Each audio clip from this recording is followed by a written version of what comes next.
I like to do things a little differently, and we use green tomatoes here in the South, so I figured I'd try and incorporate them into a gazpacho. Most people obviously assimilate green tomatoes with kind of like the fried kind, and they're really tasty fried, and no one would ever eat one just raw, I don't think. But we're going to do that today, and then you'll see it works out pretty well because we don't add a lot of green tomato. We kind of rely more on the cucumber, but the tomato is there for a nice little bit of flavor. You see I've rough cut my vegetables. I have cucumbers in here, green tomatoes, celery. I wasn't really, too careful about how I cut them. It doesn't really matter how you cut them as long as you have a nice Vita Prep. That will do all the work for you.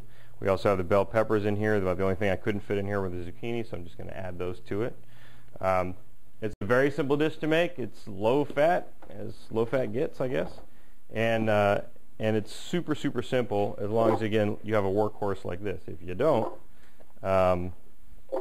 you still can make it in your blender at home. Just do smaller increments.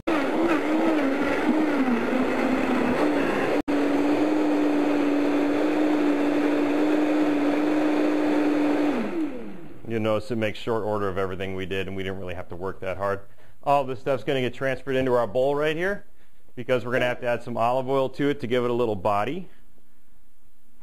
So we'll pour that nice liquid in there, and we'll continue to just do this. Zucchini gives it a creaminess that you wouldn't normally get unless you added like a butter or a fat to it, the way that the zucchini kind of breaks down. The same thing with the bread. The bread will also add a certain creaminess to it and make it kind of hold itself together as the liquid starts to separate a bit.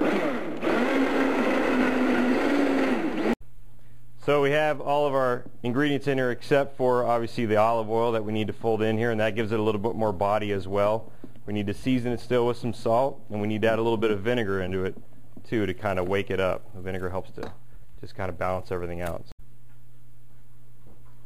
Now, if you didn't want to use the olive oil, that's fine. You can do that. There's nothing saying that you have to, It's just one of those major components in the dish that kind of helps, again, give it some flavor and some body so that when you eat it, you get a nice mouthfeel that you're looking for. Get our little half cup of vinegar. Now, I just use plain white vinegar. Not trying to use a lot of it. You can use rice wine vinegar if you like. I probably recommend the lighter vinegars to use more than anything else. And again, we got a nice soup consistency we're going for. And then a little bit of Tabasco. I happen to have Cholula. I like Cholula too because it's got good flavor.